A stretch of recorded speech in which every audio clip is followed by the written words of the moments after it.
اعوذ باللہ من الشیطان الرجیم بسم اللہ الرحمن الرحیم ضرب لکم مثلا من انفسکم هل لکم مما ملکت ایمانکم من شرکاء فیما رزقناکم فانتم فیہ سواء تخافونہم کخیفتکم انفسکم کذالک نفصل الآیات لقوم یعقلون بل اتبع الذین ظلموا اہواءہم بغیر علم فمن یہدی من اضل اللہ وما لہم من ناصرین فاقم وجہک للدین حنیفا فطرۃ اللہ التی فطر الناس علیہا لا تبدیل لخلق اللہ ذالک الدین القیم ولکن اکثر الناس لا یعلمون منیبین الیہ واتقوہ واقیموا الصلاۃ ولا تکونوا من المشرکین من الذین فرقوا دینہم وکانوا شیعا کل حزب بما لدیہم فرحون وَإِذَا مَسَّ النَّاسَ ضُرٌّ دعوا ربهم منیبین الیہ ثم اذا اذاقهم منہ رحمۃ اذا فریق منہم بربہم یشرکون لیکفروا بما آتیناہم فتمتعوا فسوف تعلمون ام انزلنا علیہم سلطانا فہو یتکلم بما كانوا بہ یشرکون وَإِذَا أَذَقْنَا النَّاسَ رَحْمَةً فَرِحُوا بِهَا وَإِن تُصِبْهُمْ سَيِّئَةٌ بِمَا قَدَّمَتْ أَيْدِيهِمْ إِذَا هُمْ يَقْنَطُونَ أَوَلَمْ يَرَوْا أَنَّ اللَّهَ يَبْسُطُ الرِّزْقَ لِمَن يَشَاءُ وَيَقْدِرُ إِنَّ فِي ذَلِكَ لَآيَاتٍ لِقَوْمٍ يُؤْمِنُونَ فَآتِ ذَا الْقُرْبَى حَقَّهُ وَالْمِسْكِينَ وابن السبیل ذالک خیر للذین یریدون وجہ اللہ واولئک هم المفلحون وما آتیتم من ربا لیربو فی اموال الناس فلا یربو عند اللہ وما آتیتم من زکاة تریدون وجہ اللہ فاولئک هم المضعفون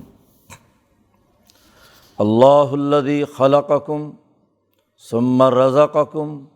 ثم یمیتکم ثم یحییکم هل من شرکائکم من یفعل من ذلکم من شیء سبحانہ وتعالی عما یشرکون صدق اللہ العظیم۔ یہ سورۃ الروم کا رکوع ہے اور دلائل چل رہے ہیں اس بات کے کہ اللہ ہی کی حکمرانی ہے پوری کائنات پر۔ للہ الامر من قبل و من بعد، اللہ ہی کی حکمرانی قائم ہونی ہے پہلے بھی اور بعد میں بھی، اور مسلمان اللہ کی نصرت سے دنیا میں غالب آئیں گے۔ تو مسلمان جماعت کے غلبے کا اعلان ہے، اس لیے کہ اس کا علم و فکر، ان کا عمل اور کردار وہ اس بات کا تقاضا کرتا ہے کہ ان کو غلبہ نصیب ہو، اور باقی طاقتیں خواہ وہ روم ہو یا فارس مغلوب ہو کر رہیں گے، اس لیے کہ ان کے پاس جو علم ہے وہ انتہائی ناقص ہے۔ اس لیے شروع میں کہا تھا کہ یہ لوگ یعلمون ظاہرا من الحیات الدنیا، یہ دنیا کے ظاہری علم کا کچھ حصہ تو جانتے ہیں، لیکن یہ وہم عن الآخرۃ ہم غافلون، آخرت سے یہ غافل ہے۔ آخرت مستقبل کا علم ان کے پاس نہیں ہے، تو جس کے پاس مستقبل بینی کی صلاحیت نہ ہو وہ ریاست اور حکومت کی ذمہ داریاں نہیں نبھا سکتا، اس کو تو مغلوب رہنا چاہیے۔ غلبہ انہیں ہو جن کے پاس علم ہو، شعور ہو، اور علم بھی مستقبل کا ہو، آئندہ دور تک سوچ سکے کہ ان اعمال کے کیا نتائج ظاہر ہونے ہیں۔ اس پر پچھلے رکوع میں دلائل دیے تھے کہ اللہ کی حکمرانی قائم اس لیے بھی ہونی ہے کہ اس کی تمہارے گرد و پیش میں بڑی نشانیاں ہیں۔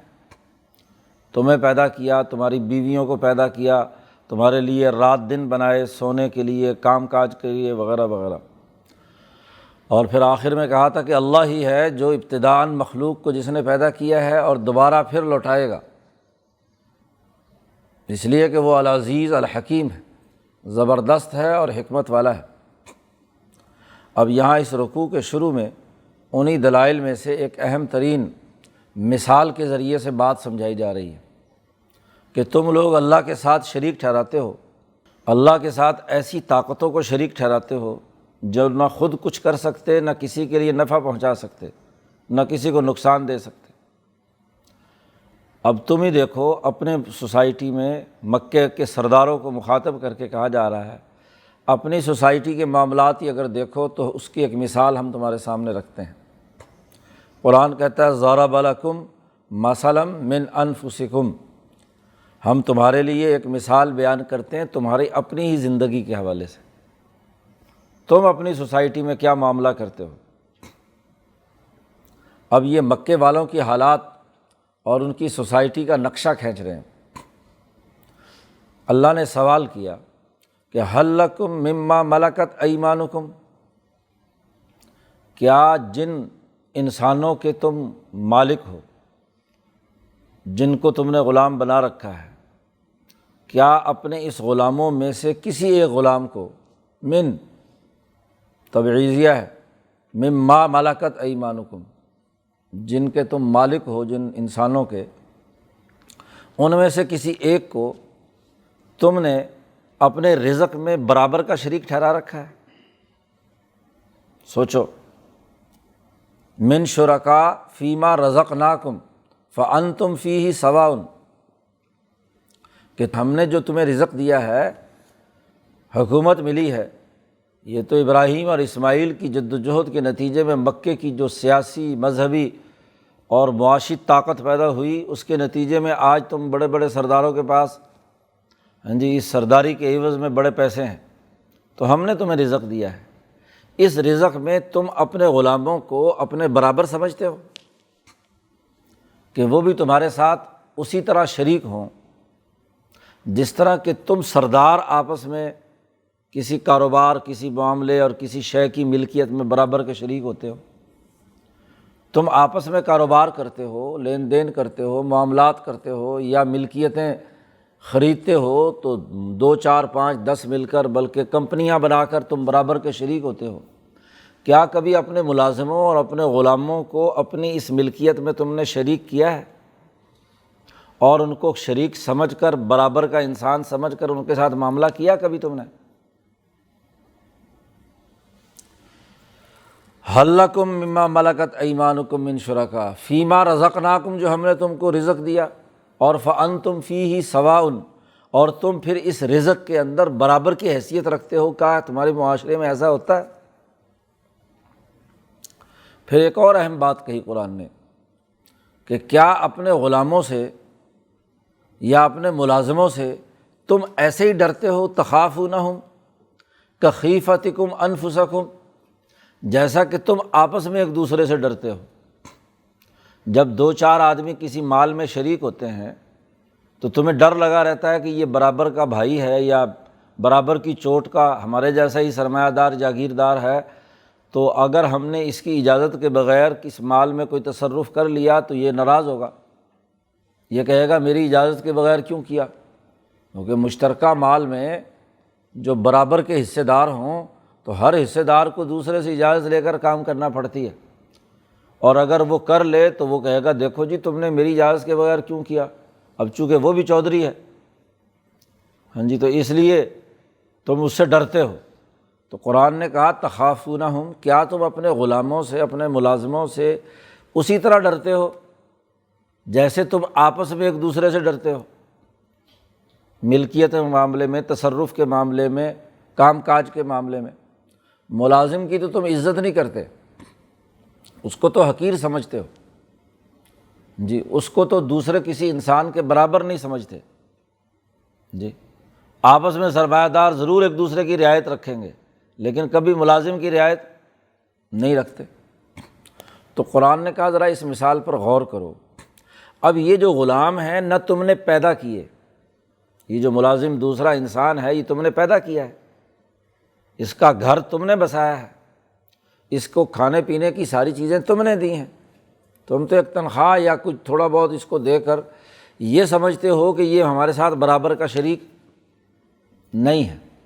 تو بڑا بتلاؤ کہ وہ اللہ تبارک و تعالیٰ جس نے اتنے پیچھے نشانیاں بیان کی ہیں پچھلے رکوع میں،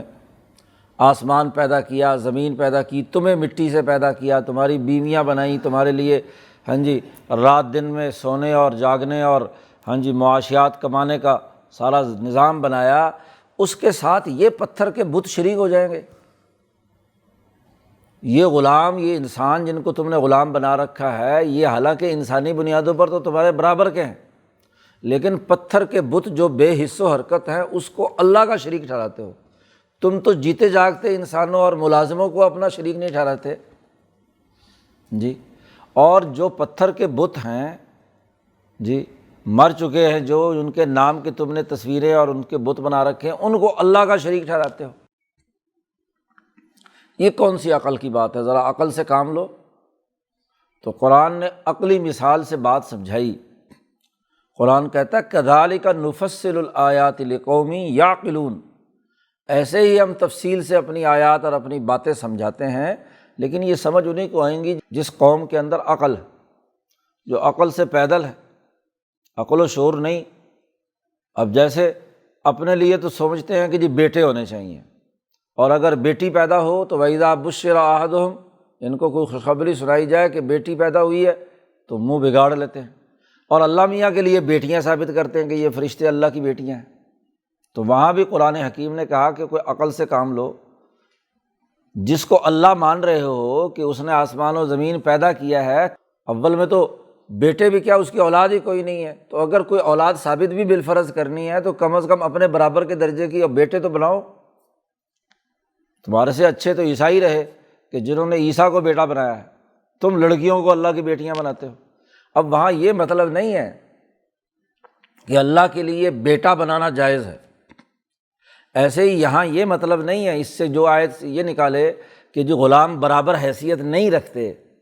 انسانوں کے، فَأَنْتُمْ فِيهِ سَوَاءٌ، کیونکہ یہاں اللہ پاک نے کہا کہ تم ان کو برابر کا نہیں سمجھتے، یہاں تو ان کے منہ پہ تماچا مارا ہے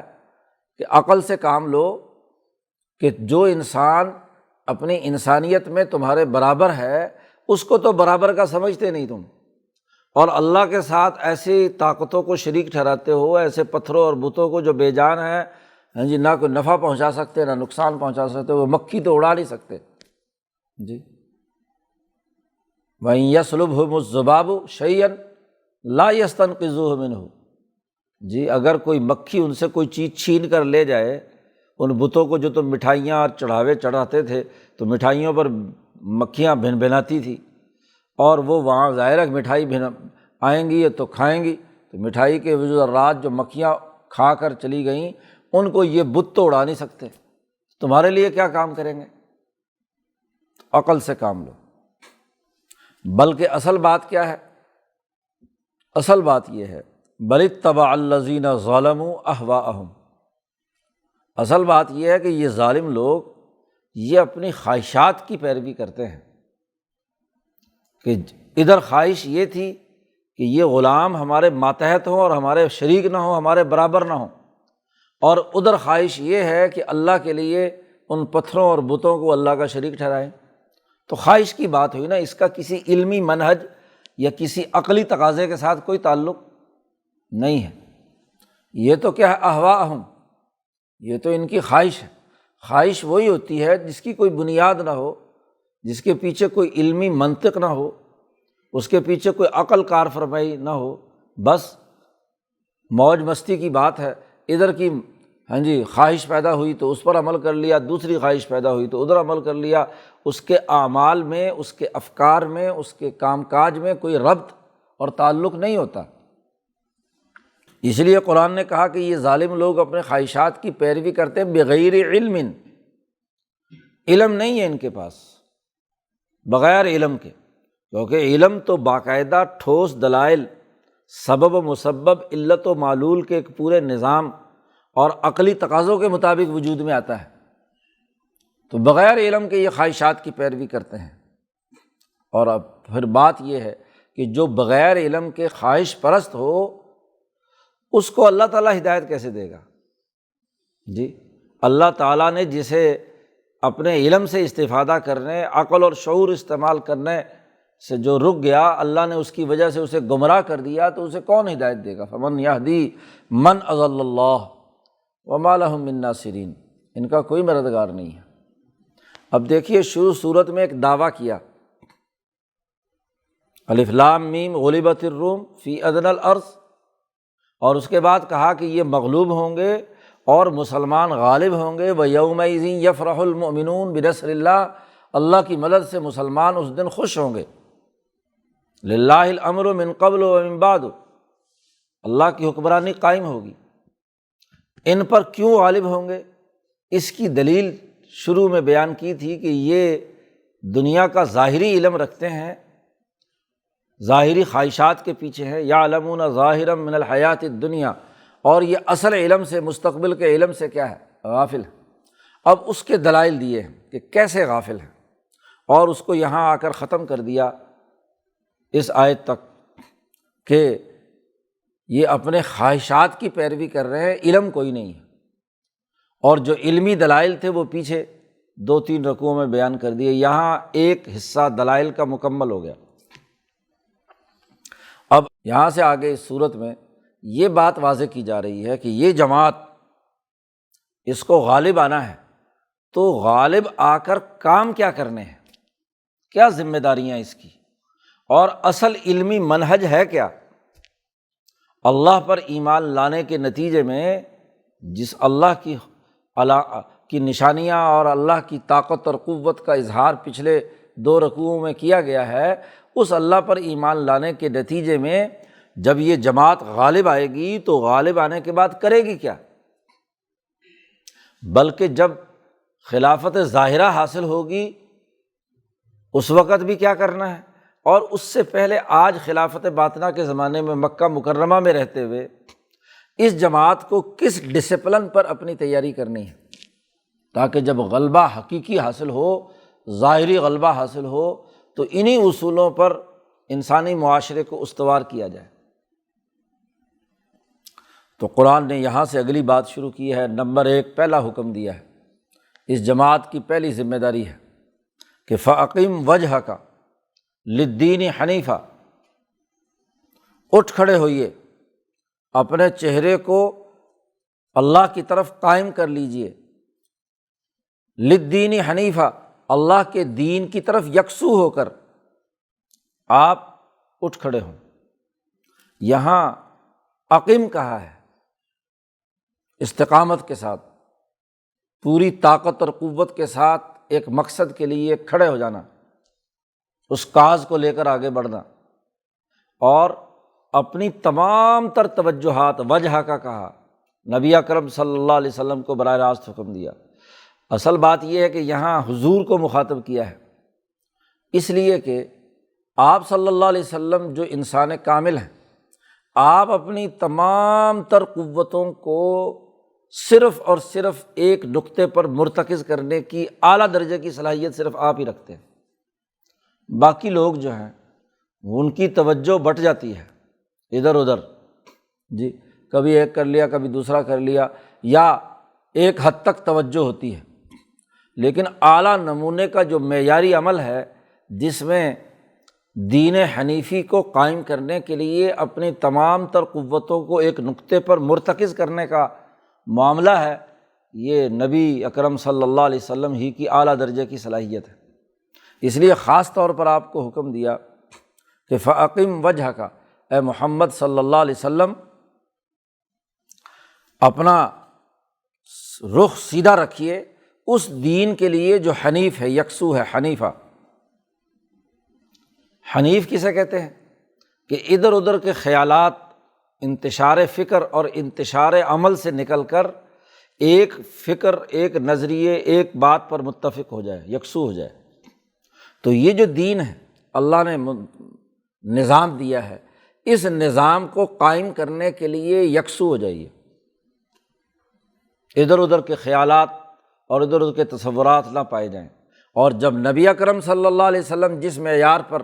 یہ کام کریں گے تو آپ کی اتباع میں صحابہ، مومنین تمام کو، اور ان کے لیے اگلی بات آ رہی ہے، کیوں آپ اس کام کے لیے اٹھ کھڑے ہوں، اس کی عقلی دلیل کیا ہے،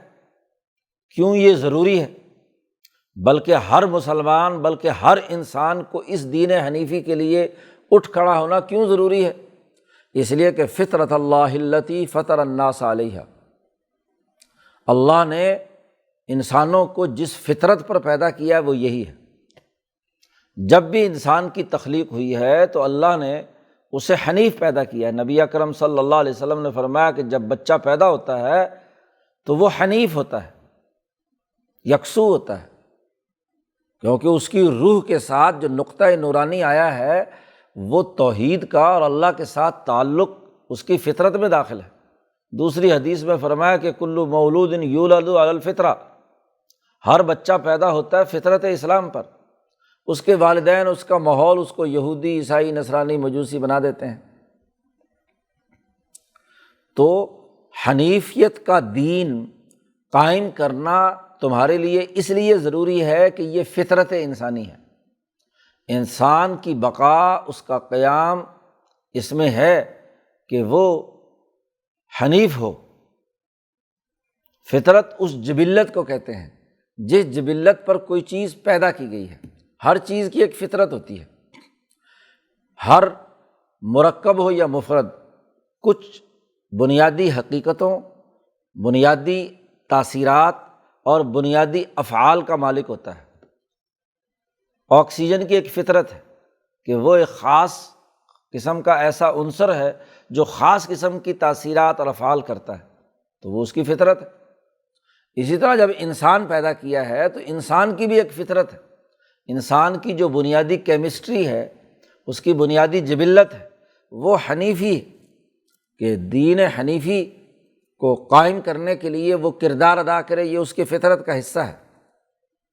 اور یہ بات یاد رکھو، لا تبدیل لخلق اللہ، اللہ تعالیٰ کی تخلیق میں کوئی تبدیلی نہیں ہوتی، بدلنا نہیں ہوتا کہ تبدیل ہو جائے۔ اللہ نے جس مخلوق کو جن خواص و تاثیرات اور جن افعال پر تخلیق کر دیا، قیامت تک اسی کے مطابق کام کریں گے۔ آکسیجن جن مقاصد کے لیے پیدا کر دی، ابتدائے آفرینش سے لے کر دنیا کے اختتام تک اسی طرح ہے، وہی کام کرے گی۔ زمانے کے بدلنے سے اس کے خواص و تاثیرات نہیں بدل سکتے۔ جو درخت جس سائز، جس طرح کے پھل، جس طرح کے ذائقے پر تخلیق کیا گیا ہے، مثلاً آم، انجیر، انگور، جہاں بھی اگا لو، اس کا ذائقہ، اس کی ساخت، اس کے پتوں کی خاصیت، اس کے پھل کی جو صلاحیت اور حجم ہے وہ ویسی ہی ہوگی۔ یہی فطرت ہے، اس کے اندر کوئی تغیر و تبدل۔ آگ جلانے کا کام کرتی ہے، قیامت تک جلاتی رہے گی۔ لا تبدیل لخلق اللہ، دائرہ خلق میں جو چیزیں وجود میں لائی گئی ہیں ان میں کوئی تغیر و تبدل نہیں ہوتا۔ تدبیر کے دائرے میں یا تجلیات کے دائرے میں بھی تخلیق نہیں بدل سکتی، تدبیر بدل سکتی ہے کہ تدبیر میں کبھی قبض ہے، کبھی بسط ہے، کبھی الہام ہے، کبھی احالہ ہے، اس میں تغیرات و تبدلات ہوتے ہیں، لیکن دائرہ تخلیق کے اندر تبدیلی۔ تو انسان جو دائرہ تخلیق میں ہے، جس مقصد کے لیے اسے بنایا گیا ہے، وہ تو انی جاعل فی الارض خلیفہ، اللہ نے اپنا خلیفہ اور نائب بنا کر آدم کو تخلیق کیا تھا، اور آدم کی تمام اولاد میں فطری طور پر یہ بات تخلیق کر دی تھی، اس کے اندر تو کوئی تبدیلی نہیں ہوگی۔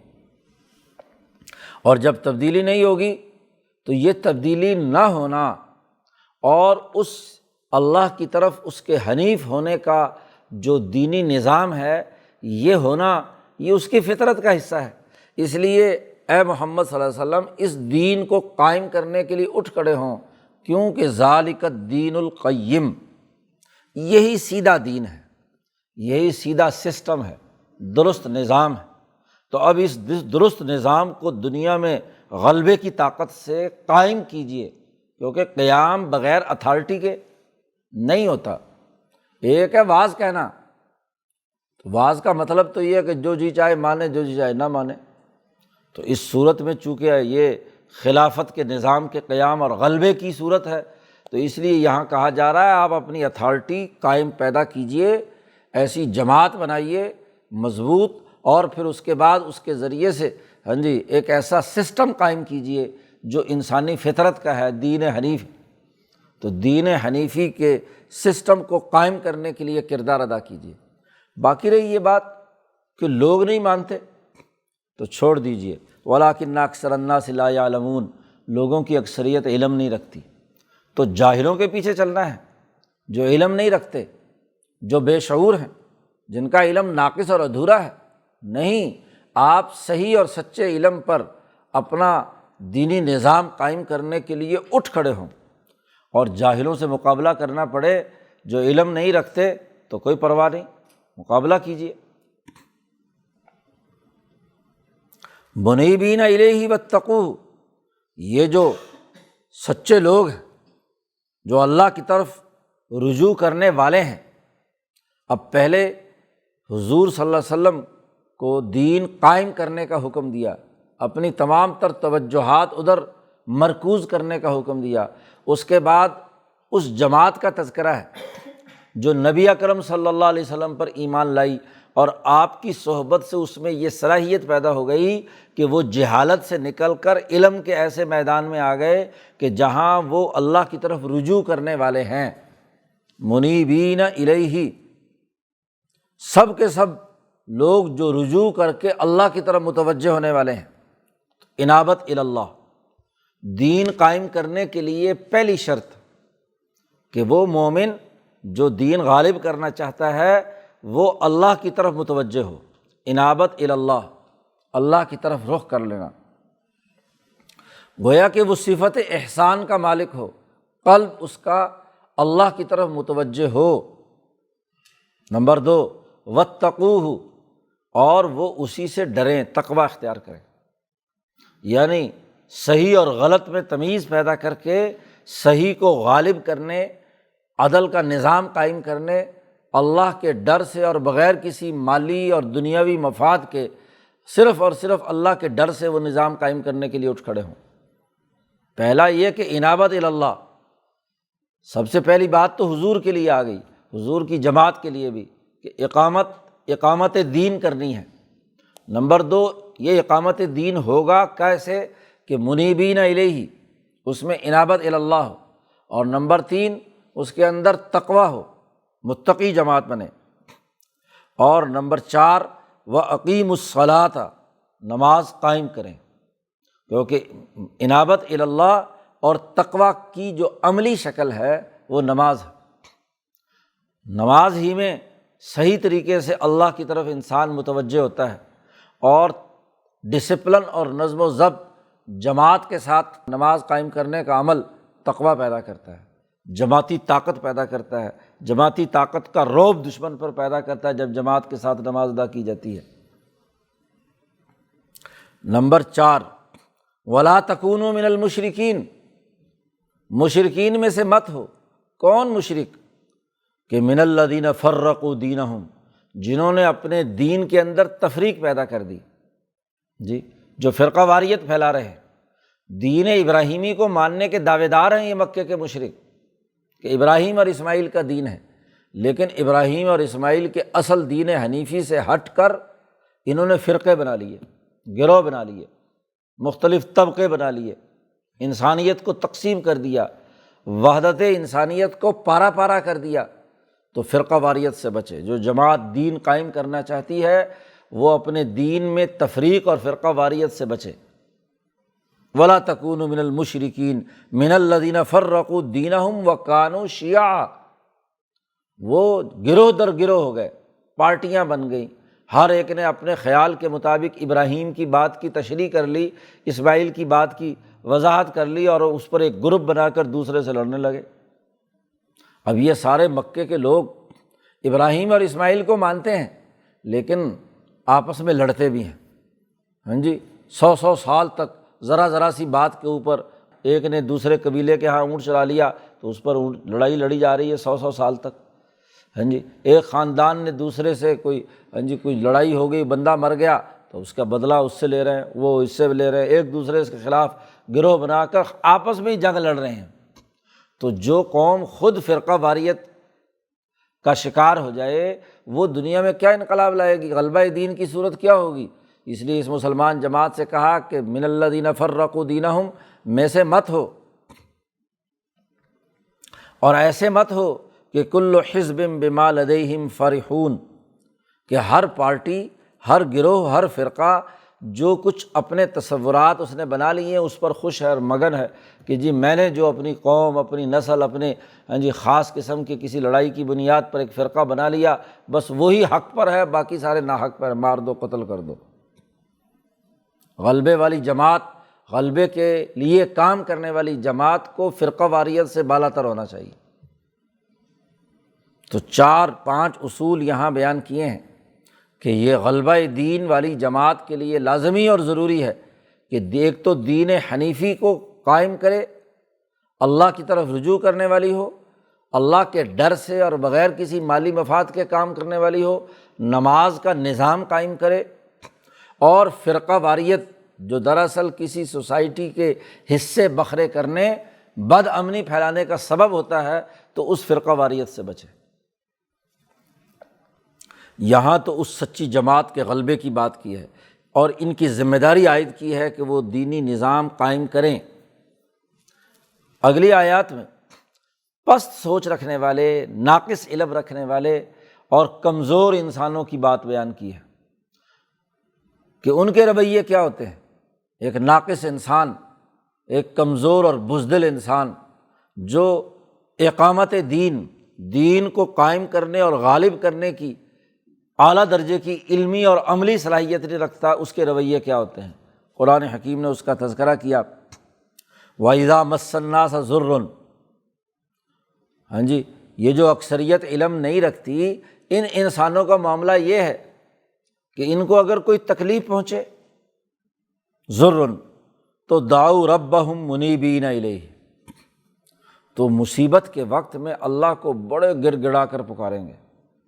جیسے یہی مکے کے مشرک دریا میں کشتی ڈول رہی ہوتی، ہاں جی، موجیں ہو رہی، تو اس وقت پتھر شتر سب پھینک کر صرف اور صرف اللہ کی طرف رجوع کرتے، منیبین الیہ۔ لیکن پھر ان کا معاملہ کیا ہے، ثم اذا اذاقہم منہ رحمتاً، اور پھر جب ان کو کوئی رحمت اللہ ان کو چکھاتا ہے اپنی طرف سے، کوئی مہربانی کرتا ہے، تو اذا فریق منہم بربہم یشرکون، پھر ان میں سے ایک فریق اپنے رب کے ساتھ شریک ٹھہرانے لگ جاتا ہے، جی، اپنی بات پر قائم نہیں ہے، یعنی کبھی اللہ کو یکسو مان کر اللہ کی طرف متوجہ ہوتے ہیں، اللہ کو ایک مان کر اس کی طرف یکسو ہوتے ہیں، اور پھر اس کے بعد کیا ہے، جیسے ہی وہ مصیبت ٹلتی ہے،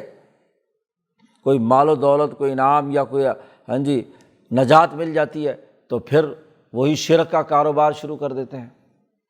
حالانکہ انسان تو وہ ہے کہ جب کسی لمحے اس کو اپنی غلطی کا احساس ہو جائے اور وہ درست علم کے مطابق جی کام کرنے لگے، تو پھر اس پر قائم رہنا چاہیے نا۔ یہ نہ ہو کہ مصیبت میں تو پکارے اور جب انعام ملے تو پھر کیا ہے، انکار کر دے۔ لِیَکْفُرُوا بِمَا آتَیْنَاهُمْ، شریک ٹھہراتے ہیں تاکہ ناشکری کریں جو ہم نے انہیں دیا، یعنی ہم نے جو ان کو نجات دلائی، ہاں جی، اس بحران سے جو سمندر میں یا دریا میں پیدا ہوا تھا، یا جو ہم نے انہیں انعام دیا تھا، اس کی ناشکری کرتے ہوئے وہ شریک ٹھہرانے لگتے ہیں اللہ کے ساتھ۔ قرآن نے وارننگ دی، فتمتعوا، کوئی بات نہیں، دنیا کی 4 روزہ زندگی ہے، اٹھا لو فائدے، ہاں جی، لیکن فسوف تعلمون، ان قریب تم جان لو گے کہ تم نے غلط حرکت کی ہے، تم نے غلط کام کیا ہے، ان قریب تمہارا ابھی اگلا مرحلہ شروع ہوتا ہے، ہاں جی، موت آتی ہے، قبر میں جاتے ہو تو پھر کیا ہے، ابھی تمہارا مرحلہ نیا شروع ہوگا تو پتہ چل جائے گا۔ پھر اللہ کے ساتھ شریک ٹھہراتے ہیں۔ قرآن نے سوال کیا کہ ام انزلنا علیہم سلطانا، کیا اس غلط حرکت پر کہ جب مصیبت میں ہو تو اللہ کو پکارو اور جب مصیبت ختم ہو جائے اور کوئی انعام مل جائے تو تم اللہ کے ساتھ شریک ٹھہرانے لگو،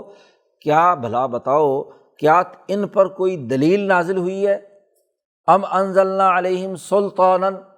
کوئی سند نازل ہوئی ہے، ان کے پاس کوئی وحی آئی ہے، کوئی فرشتہ آیا ہے، اور فہو یتکلم بما کانوا بہ یشرکون، اور وہ ان کے ساتھ گفتگو کر کے بتلا رہی ہے کہ تم اللہ کے ساتھ شریک ٹھہراؤ، کوئی دلیل ہے ان کے پاس؟ ظاہری علم بھی نہیں اور کوئی سند اور دلیل بھی نہیں، کوئی دستاویز بھی نہیں، کوئی کتاب میں تحریری طور پر لکھا ہوا اللہ کا کوئی حکم بھی نہیں کہ جس میں اللہ نے کہا ہو کہ یہ جو چھوٹے چھوٹے شتونگڑے اور بت ہیں یہ میں نے اپنے ساتھ کام کاج میں شریک کیے ہیں، ہاں جی ان کو میں نے کچھ اختیارات دی ہوئی ہے، کوئی اللہ نے فرمان شاہی جاری کیا ہے کہ یہ لات کو اتنے اختیارات ہیں، منات کو اتنے اختیارات ہیں، یہ فلاں بت کو اتنے اختیارات ہیں۔ بھائی اگر حکومت ہوتی ہے تو جس کو حکمران اعلیٰ مانتے ہو اور اگر اس کا کوئی سرکاری نمائندہ تم مانتے ہو تو وہاں اس کے پاس سند تو ہونی چاہیے نا کہ بھائی اس کا تقرر نامہ، اس کا نوٹیفیکیشن ہوا ہے کہ یہ اس علاقے کا افسر ہے، یہ بات ہو رہی ہے۔ کیا ان کے پاس ہم نے ان کے اوپر کوئی سند اتار کر کہا ہے، کوئی فرمان شاہی جاری کیا ہے کہ یہ فلانا بت کو اتنے اختیارات ہے، فلاں اس علاقے کا چودھری فلاں اس قبیلے کا بت ہے؟ قرآن نے کوئی راستہ نہیں چھوڑا، عقلی طور پر جتنی ممکنہ باتیں ہو سکتی تھیں وہ قرآن نے واضح کی ہیں۔ تو نہ ان کے پاس کوئی اتھارٹی لیٹر ہے، نہ نوٹیفیکیشن ہماری طرف سے آیا ہوا ہے، پھر بھی کہتے جی یہ اللہ کے ساتھ شریک ہے۔ وَإِذَا ذَكَرَ النَّاسَ رَحْمَةً، اس انسان کا عجیب حال ہے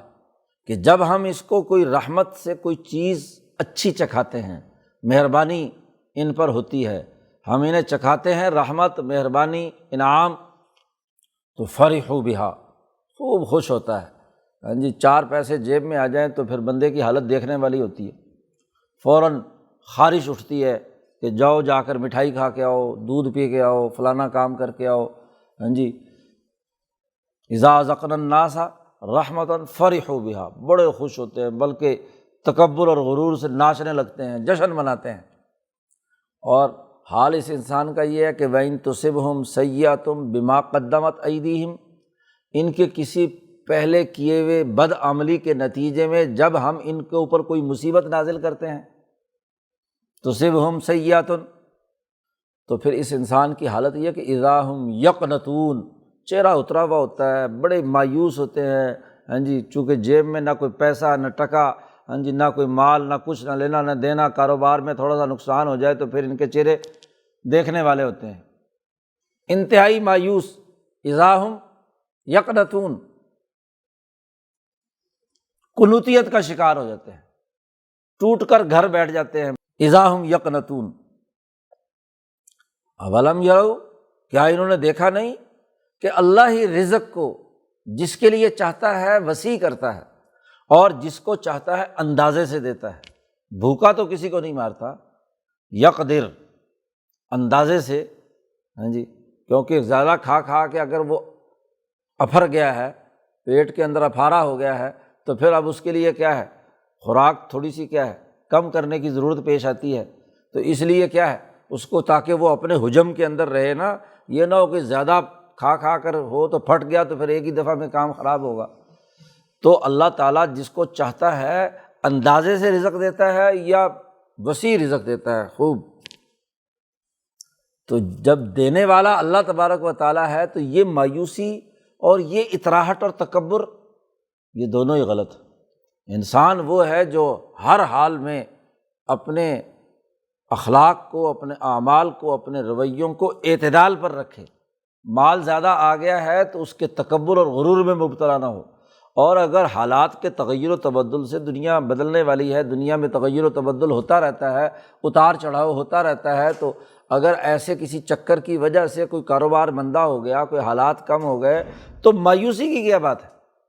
حوصلے کی ضرورت ہے۔ اس میں جو مشکلات ہیں، مصیبتیں ہیں، ان کا مقابلہ کر کے اور ان مسائل کو حل کر کے دوبارہ درست راستے پر لانے کی ضرورت ہوتی ہے۔ تو یہ تو چیلنج بن کر آیا ہے، نہ یہ کہ مایوس ہو کر گھر بیٹھ جائے کہ جی اب تو کچھ نہیں ہو سکتا، اب تو بس یوں ہو جائے گا، یہ ہو جائے گا۔ ان فی ذلک لآیات لقوم یؤمنون، یہ جتنی باتیں ہم نے کہی ہیں اس میں بڑی نشانیاں ہیں، لیکن اس قوم کے لیے جو ایمان لانے والی ہے، جو اللہ پر یقین اور پورا ایمان رکھتی ہے، اس کے لیے بڑی کام کی باتیں، بڑی نشانیاں اس جگہ بیان کی گئی ہیں۔ 4-5 حکم پہلے دیے تھے، اقامت دین، انابت اللہ، تقوی اور کفر و شرک سے برات، ایسے مشرکوں سے برات جو فرقہ واریت پیدا کرتے ہیں، فرقہ وارانہ سوچ سے علیحدگی۔ اب 5واں حکم دیا جا رہا ہے کہ یہ جماعت جب غالب ہوگی تو کیا کام کرے گی؟ جی یہ تو خدا پرستی سے متعلق پچھلی ساری باتیں ہو گئیں، اور فرقہ واریت سے نجات دے کر سوسائٹی میں امن قائم کرنا اور پوری انسانیت کے مسائل حل کرنا ان کی ذمہ داری ہے، تو وہ کیسے حل کرنے ہیں؟ تو اس پر آگے تفریح کی ہے کہ فآت ذی القربی حقہ، یہ نظام جو آپ نے قائم کرنا ہے، جتنے قرابت دار ہیں جی ان کو ان کا حق دینا، ہر ایک کا حق ہے، بیوی کا حق ہے، قرابت دار ہے، بچوں کا حق ہے، ماں باپ کا حق ہے، رشتہ داروں کا حق ہے، پوری ترتیب نبی اکرم صلی اللہ علیہ وسلم نے بیان کر دی۔ تو ان کو ان کے حقوق ادا کرو، تمہارے پاس جو مال ہے تو اس پر تکبر نہ کرو، اور اس کے اوپر سرمایہ پرستی کی بنیاد پر عیاشیاں ذاتی طور پر ہی نہ کرنے لگو، تمہارے اس مال میں تمہارے رشتہ داروں کا حق ہے، تمہارے قرابت داروں کا حق ہے، تو ان پر بھی خرچ کرو، ذاتی تعیشات کے اندر مت مبتلا ہو۔ آت ذی القربی حقہ، اور رشتہ داروں کے حق کے ساتھ ساتھ والمسکین، مسکین کا بھی حق ہے۔ مسکین کسے کہتے ہیں؟ کہ وہ انسان جس نے معاشی سرگرمی میں حصہ تو پورا لیا، سارا دن مزدوری کی، محنت کی، کام کاج کیا، کاروبار کیا، کاشتکاری کی، لیکن حالات کے تھپیڑے ایسے ہیں کہ یا تو جتنی اس نے ارننگ کی ہے وہ اس کی ضروریات کے لیے کافی نہیں ہے، ٹوٹ گیا بیچارہ، بچے زیادہ ہیں، بیوی کے اخراجات ہیں، دوسرے ہیں، کوئی بیماری آ گئی، تو جتنی آمدن ہے اتنا اس کا پورا نہیں پڑتا اس کی ضروریات کا، یا آمدن تو تھی، کوئی اچانک خسارہ آیا جس کے نتیجے میں وہ ٹوٹ کر رہ گیا، تو مسکنت کہتے ہیں ٹوٹ جانے کو۔ تو جو ٹوٹ گیا بندہ، رہ گیا، اس نے اپنی محنت مشقت ضرور کی تھی، کام کاج پوری اپنی محنت کی تھی، لیکن پھر بھی اس کا کام نہیں ہو رہا، تو وہ مسکین ہے۔ تو اس مسکین کا بھی حق ہے، اس کو بھی کیا ہے؟ اس کا حق ادا کرو۔ اور وابن السبیل، اور مسافر بھی ایسا ہی ہوتا ہے، مسکین ہی ہوتا ہے، کیونکہ اس کی سفر کی حالت میں جس جگہ پر گیا ہوا ہے نہ اس کی وہاں کوئی سیاسی طاقت ہوتی ہے، اور نہ اس کے پاس اگر مال تھڑ گیا تو کوئی معاشی طاقت اس کے پاس ہوتی ہے، تو وہ مسافر جس کو ضرورت ہے تو وہ بھی مسکین ہی ہے سمجھ لو، تو اس کا حق بھی ہے مسافروں کی خدمت کرنا، ان کے کھانے پینے کا اور ان کی باقی چیزوں کا بندوبست کرنا، یہ اس سسٹم کی ذمہ داری ہے۔ تو تمام حقوق ادا کرنا، مسکینوں کی ضروریات پوری کرنا، مسافروں کے حقوق ادا کرنا، اس کا نظام بناؤ۔ تو یہ دین جو غالب آنے والا ہے، اس غلبے کے مقاصد اور اہداف یہ ہیں کہ یہ کام کیے جائیں۔ ذالک خیر للذین یریدون وجہ اللہ، یہ بہتر ہے ان لوگوں کے لیے جو خالص اللہ کی رضا چاہتے ہیں۔ جب تم فاقم وجہک للدین حنیفا، دین حنیفی کے قائم کی طرف متوجہ ہوئے ہو تو وہ اللہ کی طرف متوجہ ہونا ہے۔ تو جو اللہ کی رضا چاہتے ہیں، اللہ کی محبت چاہتے ہیں، اللہ کی طرف متوجہ ہونا چاہتے ہیں، تو یہ ان کے لیے بہتر ہے کہ وہ حقوق ادا کریں لوگوں کے، رشتہ داروں کے، مسکینوں کے، اپنے سے تعلق رکھنے والوں کے، مسافروں کے۔ وَأُولَٰئِکَ هُمُ الْمُفْلِحُونَ، اور جو یہ کام کریں گے انہی کے لیے فلاح اور بقا ہے۔ جو مالی ذمہ داریاں لوگوں کی ادا کریں گے، غریب مسکین کے حقوق ادا کریں گے، رشتہ داروں کے حقوق ادا کریں گے، انہی کے لیے کامیابی ہے۔ اور کیا نہیں کرنا؟ جو تم غلط کام کرتے ہو، تو مالی معاملات میں سب سے بدترین عمل سود خوری تھی، کہ بیچارہ ایک مسکین کمزور آدمی جو ٹوٹ گیا، رہ گیا، اس کو ضرورت پیش آئی، وہ بیچارہ قرضہ مانگنے آیا کہ جی کوئی میرے ساتھ تعاون کر دو، آپ نے کہا جی سود پر چڑھے گے پیسے، جی اس کا ریٹرن چاہیے مجھے، یہ جو میں 1,00,000 2,00,000 4,00,000 تمہیں دوں گا اس کا مجھے ریٹرن دو گے تو تمہیں ملے گا۔ تو یہ حقوق انسانیت کے قطعی خلاف بات ہے، لہٰذا سود کی حرمت۔ اب دیکھو مکہ مکرمہ میں یہ صورت نازل ہوئی ہے، اور مکہ مکرمہ میں ہی رہتے ہوئے خلافت باطنہ کے نقطہ نظر سے جو جماعت تیار کی جا رہی ہے اس کو سود خوری کے خلاف تیار کیا جا رہا ہے جی۔ حالانکہ سود مکمل طور پر مدینہ میں جب حکومت قائم ہوئی ہے تو تب جی اس کی حرمت آئی ہے کہ احل اللہ البیع وحرم الربا، صورت بقرہ میں جو مدنی صورت ہے اس کے اندر یہ حکم آیا ہے۔ لیکن اس جماعت کی تربیت کے لیے ابھی مکہ مکرمہ میں کہا ہے کہ وما آتیتم من ربا، وہ جو تم مال سود خوری پر دیتے ہو جی، لیربو فی اموال الناس، تاکہ تمہارے خیال کے مطابق لوگوں کے مال میں اضافہ ہو، تم نے اس کو ایک بزنس کا جی ٹول بنا لیا کہ دوسرے کو مال کرائے پر دو اور اس سے کیا سود وصول کرو بغیر کسی محنت اور بغیر کسی جد و جہد اور کوشش کے۔ تو یاد رکھو چونکہ سود خوری رچی بسی ہوئی تھی ان کے اندر سرمایہ پرست معاشروں میں، اس لیے اللہ پاک نے سب سے پہلی جو سود کی مذمت کے حوالے سے گفتگو کیا وہ یہ کہ تم تو یہ سمجھتے ہو کہ یہ مال میں اضافہ ہو گیا، لیکن یاد رکھو فلا یربو عند اللہ، اللہ کے نزدیک اس مال میں اضافہ نہیں ہوتا۔ یہ جو مال میں اضافے کا طریقہ ہے یہ قطعی طور پر کیا ہے؟ غلط۔ اس کے مقابلے میں یہاں ترغیب دی گئی کہ وما آتیتم من زکوٰۃ، اور وہ مال جو تم پاک مال پاکیزہ کاموں کے لیے کسی غریب پر خرچ کرتے ہو زکوٰۃ کے طور پر، حالانکہ اب یہاں زکوٰۃ کا نظام بھی مکہ میں نافذ نہیں ہوا،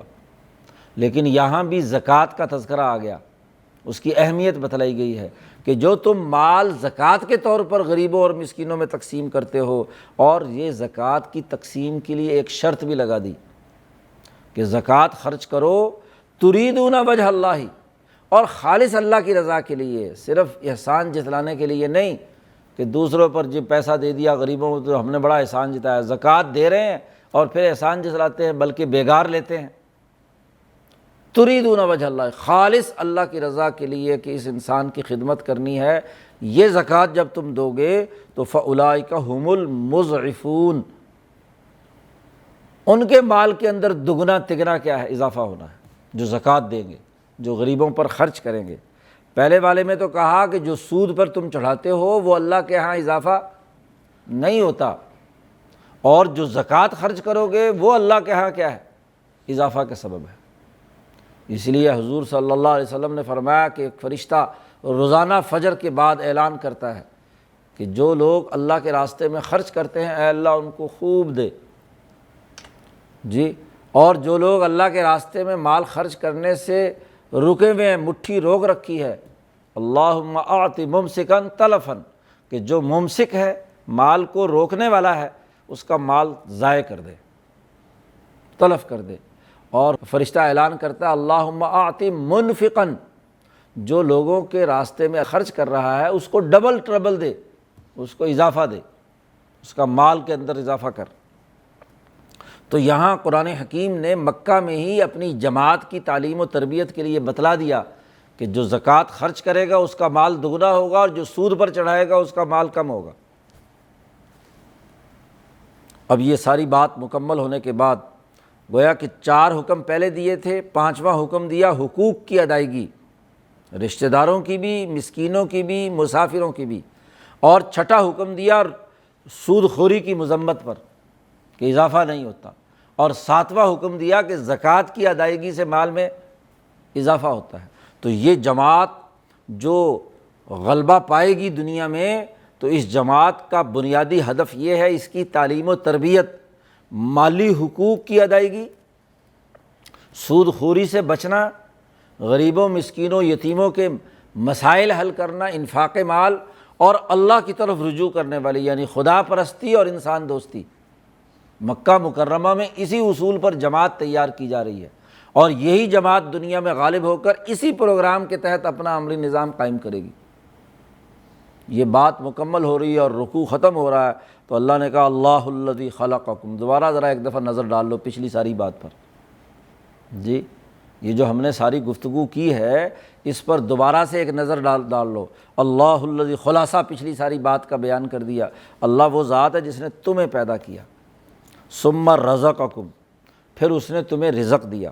ثم یمیتکم، پھر تمہیں مارے گا، اور ثم یحییکم، پھر تمہیں دوبارہ زندہ کرے گا۔ ذرا اس پوری بات کو سننے کے بعد هل من شرکائکم من یفعل من ذلکم من شیء،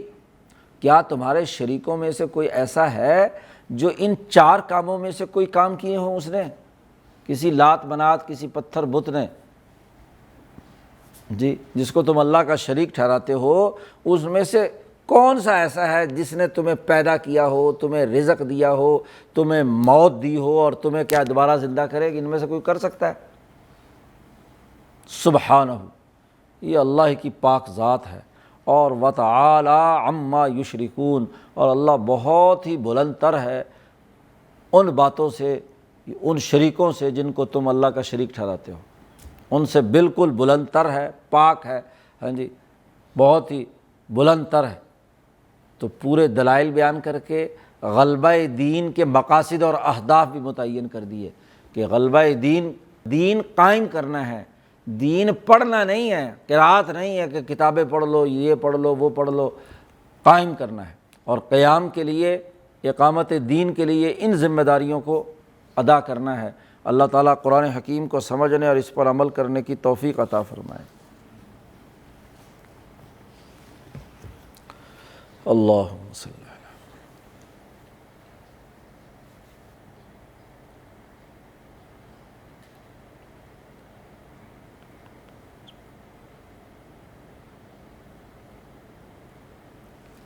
اجمعین۔